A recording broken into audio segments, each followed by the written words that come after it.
Sabi nila, magasto daw it pag-alagahin mga manok.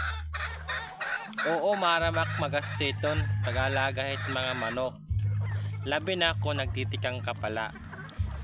Pero, imo nagagasto hapang adlaw-adlaw para niyo mga hayop o inyong mga alaga ng mga manok, imo gyapon tumababawi pag abutit panahon nga dumamo na hira. So, same iton. Starting 20 kabuok pirasit mga manok, pero naadi nga diyan na may mga 60 plus. So may mga new sisiu pa, siguro mga kapin 100 na if kon maiyap natin nga tanan.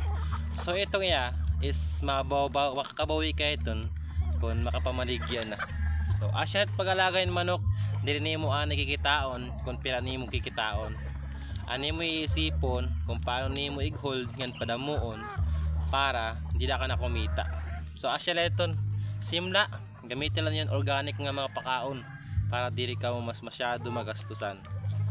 Okay, bye bye.